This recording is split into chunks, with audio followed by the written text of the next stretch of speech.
John Goldingay writes, Hebrew narratives as combining ideology, historiography, and aesthetics.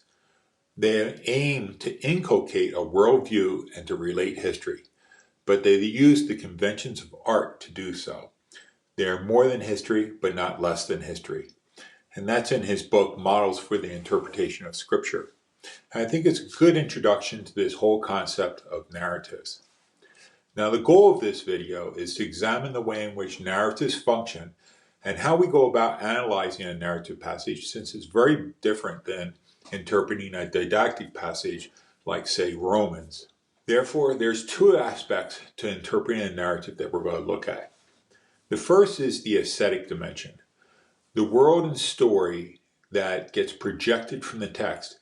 And this world of story invites us to dwell in it while we read that text. And the whole experience that we have while we read the text is part of this aesthetic dimension. The second are the elements of a narrative strategy by which the author constructs a story. These are sort of the parts of the story that we can break apart and examine to see how they tell the story. Now, the problem for most of us is that we understand how to read and interpret stories. We've done it our whole life. But when we have to slow down and actually think about what we're doing, it gets a little tricky. We also face some challenges today when we interpret a narrative. On the one hand, literary critics claim that a narrative and the literary elements of a story, especially significant elements in a biblical story, are purely literary devices. They're sort of embellishments are there. And so that creates one problem. On the other side, conservatives tend to argue that the literary structure of the story is the way it is because that was the way in which the events occurred. But not always the case. Authors oftentimes have quite a free hand in how they construct and rearrange the story, what they say and what they don't say. And so these two ideas, that is purely a literary embellishment or that it is this is the way it occurs, really presents us with a false disjunction. I would argue that it's not just what is said, but it's how it is said. There are both aspects of any story or narrative in the biblical account. Hopefully this little video will help pull those two elements together, what is said and how it's said, in a manner that we can use for interpreting biblical narratives, but in particular parables.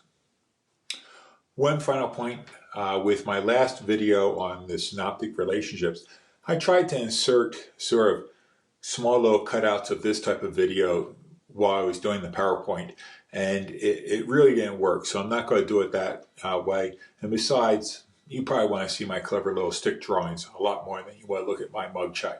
So I'm not going to be trying to embed one video over top of the other one this time. Okay, let's take a look at narratives. Now I'm going to look at two specific biblical texts, but in the first part here, I want to give you an overview on narratives and what we're looking at and how we approach doing a narrative analysis. So the first thing we need to consider when we look at a narrative are the various parts of it or elements that constitute a narrative. Now every narrative is going to have an author, an audience, or readers. And sometimes this is fairly straightforward. Paul writes to Timothy, it's pretty straightforward. But it gets a little bit more complicated when you look at Timothy's side because you see these elements in the letter where it's meant to be read aloud in front of a church. And so is the audience Timothy? Or is it the church that this letter is being read in front of? Or is it you as a reader who's picking this text up some 2,000 years later and reading it then? So an author also gets rather complicated because when we look at something like Jesus' teachings in the Gospels, we could say that Jesus is the author, but he's speaking to the crowds on the Galilean countryside. Well, then is it the author of the particular gospel, Matthew, Mark, or Luke? Well, now they're not speaking to the Galilean countryside. They're speaking out in various parts of the Greco-Roman world and addressing their audiences. So which author are we looking at here?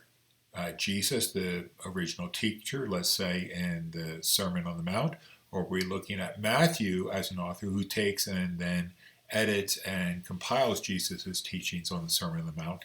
Or is it Luke when he takes that teaching and he presents it as the Sermon on the Plain and changes the order of the material in it? So levels of author are tricky, and levels of audience are tricky also. You have the original audience out there on the countryside. You have the people to whom the text is written. You have successive generations within the church who have read and interpreted that, who shape how we read it, and then you have us also. So we need to be very careful when we ask these questions. When we ask questions about audiences also, we need to realize that the biblical texts have a very unique purpose. They're just not telling a story, and they're not just meant to entertain, but they're primarily written to produce an effect upon the readers or the audience. So John Goldingay, in his book on models of biblical interpretation, writes, interpreting biblical narratives involves more than merely understanding a text as an object over against me, of which I seek to gain a rational, objective grasp. The stories were written to do something to people, and our approach to interpretation needs to be able to handle or be handled by this aspect of them. The other thing to realize when we talk about audiences is that because the text was written to have an effect on people, this means that we can look at the history of the church as sort of a history of biblical interpretation, or the text is something which has an historical effect. Think of it like a lake out of which a river flows. And so the biblical text is the lake, and that river is the meaning or the history of interpretation or the effect that that text has had upon the Christian community. And how do we stand in that flow? How are we part of it? Or to put it another way, each and every generation has the responsibility to appropriate the biblical text in an appropriate manner for their place in history. This involves knowing the contributions to our understanding of these texts, and that those who have come before us, what they have done and how they've made their contributions. Let's consider the setting now. When we ask questions about the setting, we need to realize that when the Bible talks about the setting in which a story takes place, it doesn't just do it to move the story along. Oftentimes, setting plays a critical role in the story. Now, sometimes it's just there. So-and-so went from this town to that town. Other times, the setting plays a very significant role. So Elijah going up onto Mount Carmel, that was the place that received the most rainfall in Israel. It had a significant altar up there for the god Baal. So to pick that place where he's going to do battle with the prophets of Baal was very theologically loaded. And also the fact that there was an ancient altar there that was erected for the worship of Yahweh. Or you could look at John chapter 4, when Jesus meets Nicodemus. All that we know about that setting is that Jesus met him at night. We don't know whether it's in a house, on the street, in a synagogue, in the temple. All that we know is that it's nighttime. Now here you have Nicodemus coming to meet Jesus, who John has told us is the light of the world. And if you go back to John chapter 1, John tells us that Jesus is the light that shines in the darkness, but the darkness cannot comprehend or overcome it. And so that setting that it's nighttime there really is theologically loaded. There's not a lot he doesn't tell you a great deal, but it's very important theologically. So pay careful attention to setting. You need to ask, is this setting here just to move the story along? I'm going from this location to that location. Or does the setting play an important role in the story? Now, I brought up setting first because characters are a lot like the setting. When you read a story, you need to ask, who are the characters in it and how are they developed? Now, some of the characters are very simple. They're just included for the sake of making the story complete. They're sort of like if you watch a stage show or a movie, these are the people in the background. A great example of this was the movie The Matrix or Schindler's List, but let's stick with The Matrix here. There's a scene where when they first go into The Matrix, They're walking down a street, and everyone's wearing black and white, and the main characters are kind of bumping into them, and they're just trying to walk down the street. But really, these characters, they really don't do anything. They don't say anything. They're just there on the street.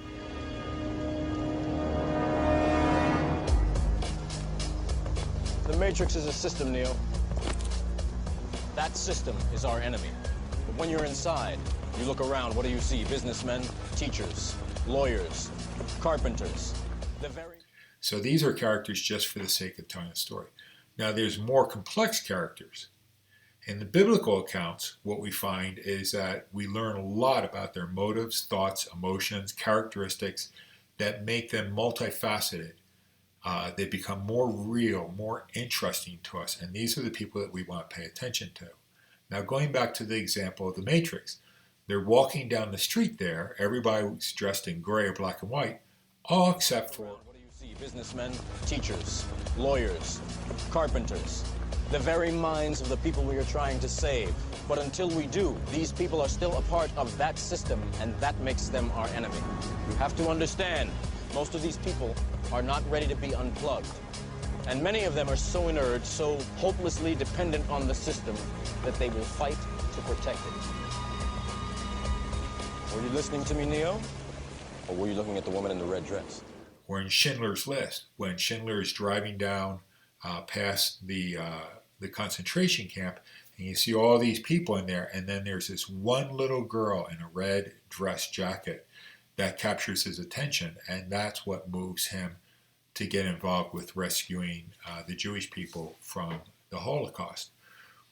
But in both of those instances, these characters that pop up in the red, in a film, you can use color to attract attention to someone. In the biblical accounts, what we find is that we learn something about their motives, their emotions, their faith, what they believe, their actions. They become very, very round. All of a sudden, they move to the front. Now, these are the characters, as I was saying, we want to pay attention to. Other thing to notice about biblical stories is that when we meet characters, very rarely do you get physical descriptions of the characters. And usually if such information is given, it's important. So for example, Saul, King Saul, he was tall. Bathsheba was beautiful. The character we know the most about what they look like is actually Goliath. What the biblical authors are interested in is viewing these characters as moral or spiritual agents. What do we know about this person? What do they represent? What do they teach us about the internal beliefs and value structures that they embody? Actions and dialogue are also important. Actions are basically the events and the order they take place in, and dialogue is what a character says. Both of these are important in biblical narratives, so watch for them.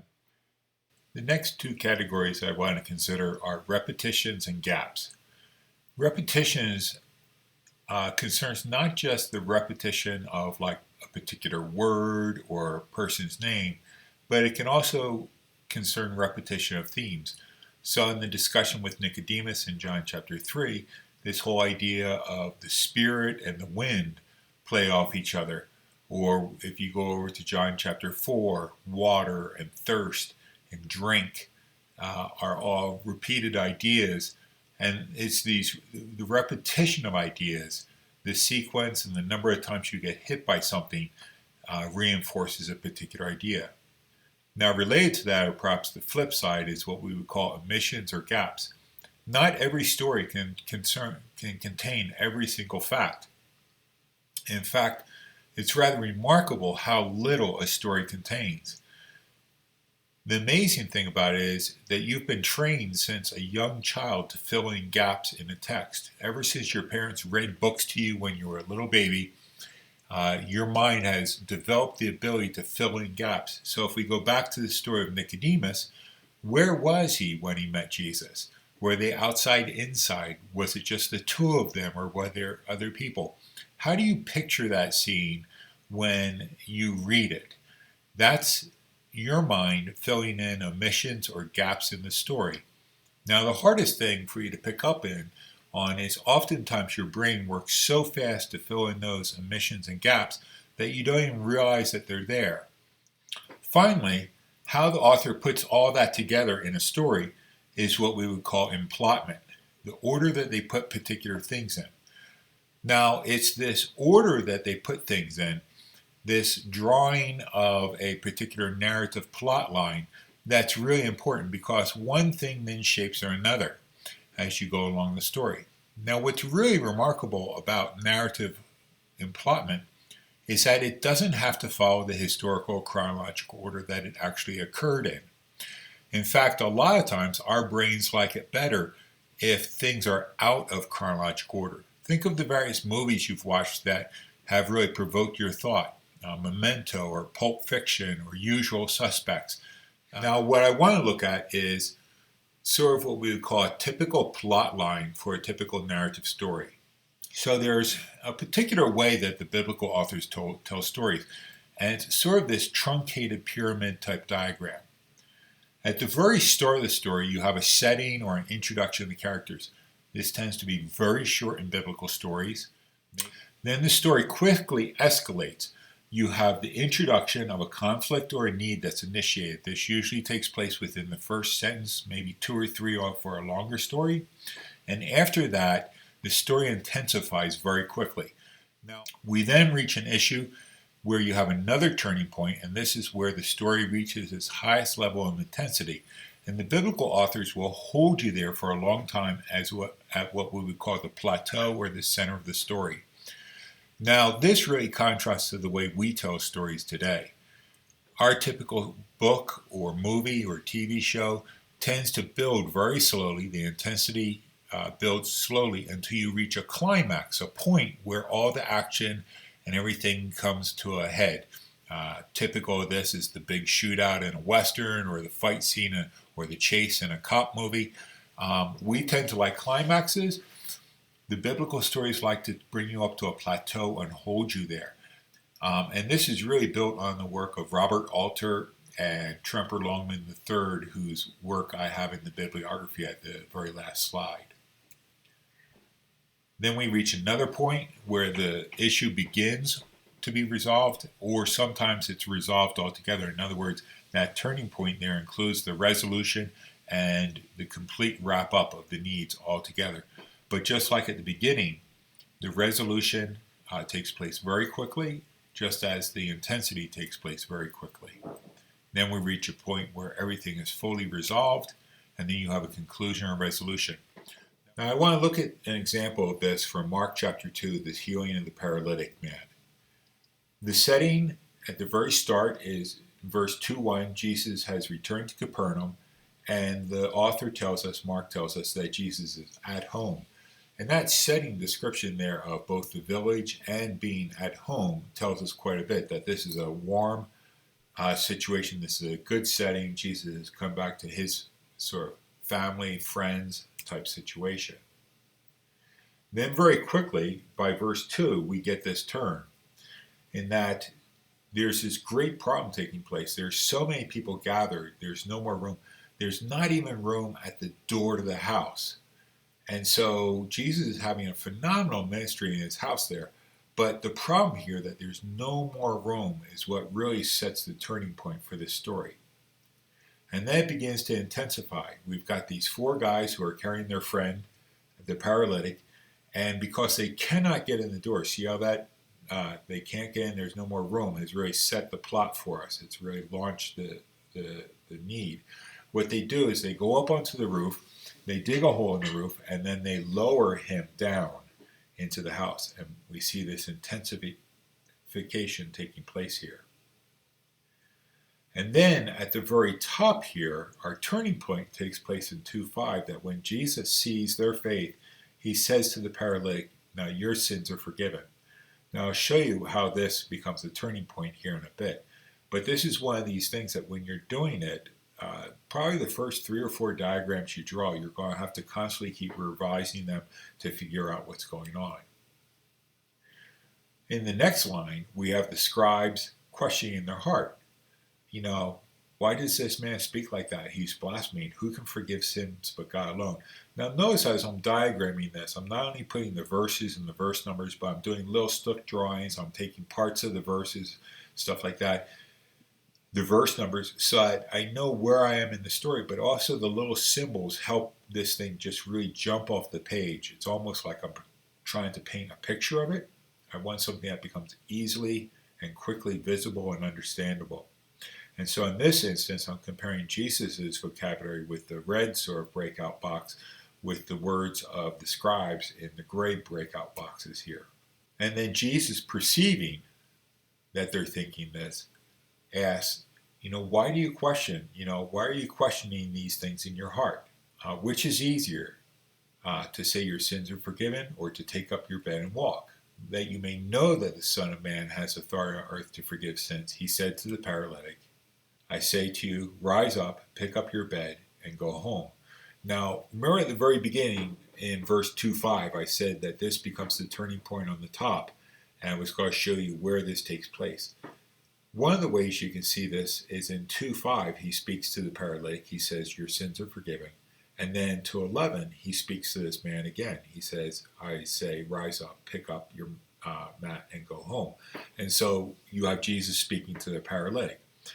Another way that you can see that this takes place is that in 2:9 he says, what's easier, to forgive this man or heal him?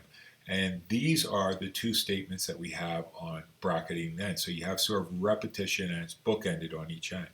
Then for the resolution, we have this, and immediately he picked up his bed and went out before them all. And so you have this. So if I were to draw some bars across here, you can see that the parallels here are a little bit clearer. So in the middle bar, we've got all these actions. Now notice also in these actions, at the very start, the men's friend come carrying the paralytic, they remove the roof, and they lower the bed. On the other side, with the resolution, he gets up, he carries his mattress, and he goes out. And so you have almost an exact, I don't want to say parallel, but they're opposite actions. So instead of coming in, removing the roof, and lowering down, or carrying him on this mattress, lowering him down before Jesus, now you have him getting up, going out, and he carries his mattress, his friends don't. And then across the very top line, we have all of the dialogue that takes place up there between Jesus and the scribes. Now, the key thing to note here about this is that it's this top plateau in this story where the most important elements of the story take place theologically. This is not so much a story about Jesus healing a paralytic. It could have been Jesus patching a flat tire on a bicycle. Instead, what it's really about is Jesus' authority to forgive sins and heal people.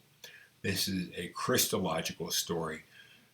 The miracle only serves to support that Christological teaching that's at the very center of this. And this is where how the story is told and the order that Mark plots it for us is so important. It really helps pick that up, and it shows you this with that top center line. Now, what we're going to do is turn and look at how parables sort of violate this plot structure.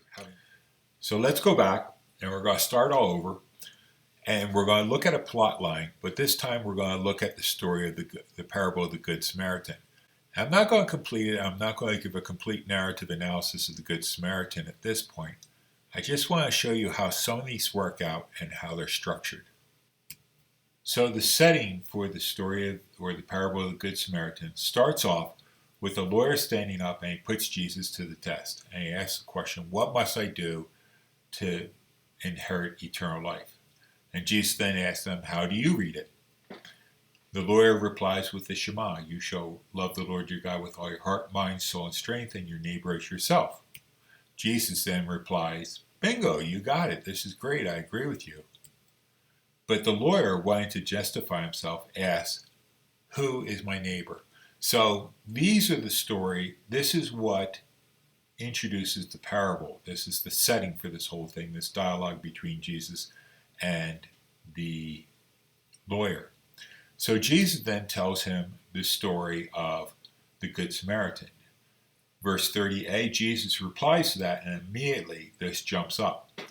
And by the end of the verse here, notice how quickly this escalates. We're at the very plateau of the storyline, where this man is going from Jerusalem to Jericho. He falls among robbers, he's stripped, and they beat him and they leave him half dead on the side of the road. So we're at the very top part of our story. Then across the top, we're going to look at how this plateau holds itself in place here. In verse 31, we get a priest going down. He sees the man, and he passed by on the other side. Then we have the Levite going down. He sees the man naked, beaten, and half dead, and he passed by on the other side. Now notice we've got an order here. A person going down, sees, and then passing by. We've got repetition of these three verbal actions. We also have sort of a leitmotif or a theme here. Priest, Levite, and the rabbinic writings here, that would be conclude with priest, Levite, Israelite. And so we would then expect that we would have an Israelite going down, seeing, and passing by this person laying on the side of the road. This is where parables really get interesting, because there is a turn or a shocking twist of events usually in them at some point in time. Not all of them, but most of them, where this gets violated. And so instead of continuing on our normal line here, what we get is this twist or turn in the plot here. And the way that this one occurs here is but. In fact, even that but, that contrast really lets us know we've got something taking place here. But a Samaritan journeyed, came, saw. So notice, very similar to going down, saw, and passed. This time when the Samaritan journeyed, came, saw, instead of passing by, the turn comes here with compassion. So we get a twist in, instead of priest, Levite, Israelite, now we get priest, Levite, and Samaritan, and instead of passing by, this person feels compassion. Notice also with this that when he has compassion, we get this pouring on of verbs here. He went to him, he bound him, he pours oil and wine on him, he sets him on his beat, he brought him, he took care of him, he tells the innkeeper that he will repay. In other words, it's like bang, bang, bang, bang, bang, bang taking place here. Very quick succession of verbs, and it's really meant to overwhelm you. And then this story really ends with no resolution. The person is at the inn. The Samaritan has promised to return, but has he? Has the innkeeper taken care of him? We're really left with no ending to the story, which makes it great, because then Jesus will ask the lawyer, who proved to be this man's neighbor? And because the parable really doesn't have a nice conclusion, it forces you to think, and that pairs up with then Jesus' question about this issue as well. So we can notice a couple things here about a parable. One is that at some point in time, there's this turn. In other words, where we expect the story to go, it doesn't go.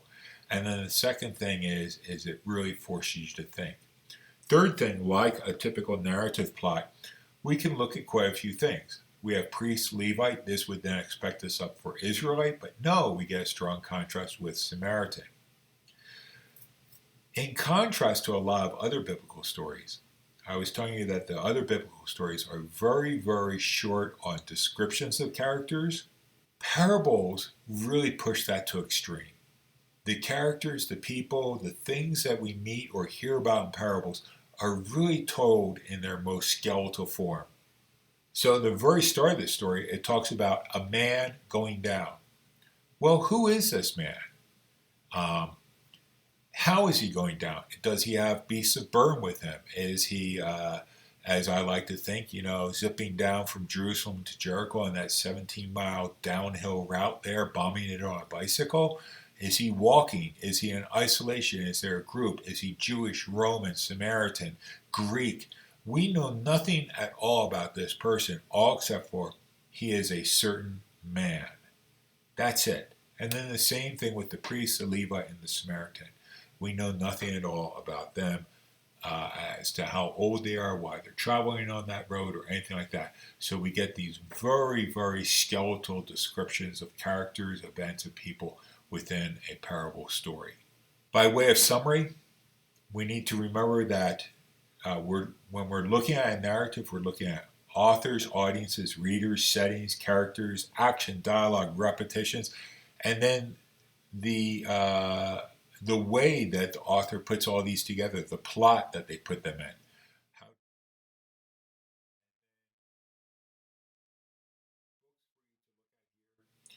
In regard to this, Mark Turner's The Literary Mind, we're going to be reading this for the course. Gerard Genet is a French literary analysis person, not a biblical scholar, but has a great book on narrative discourse and essay method. Robert Alter, and then the last one, Tremper Longman. I would say these two complement each other. Alter looks at the art of biblical narrative in the Old Testament story, and Tremper Longman tends to focus on the New Testament stories. But they're two books that really cover a lot of the same territory. Longman's is perhaps a little clearer and a little bit easier to understand, but Alter's book is well worth the read, and it's short. It's only about 100 and some pages long. Wesley Court's book, Narrative Elements and Religious Meaning, is another great text along these lines. He really brings what we would kind of say the literary analysis from the secular dimension and then brings it over for interpreting biblical stories. And then Grant Osborne, The Hermeneutical Spiral, has a chapter on narrative analysis. And I will close with that.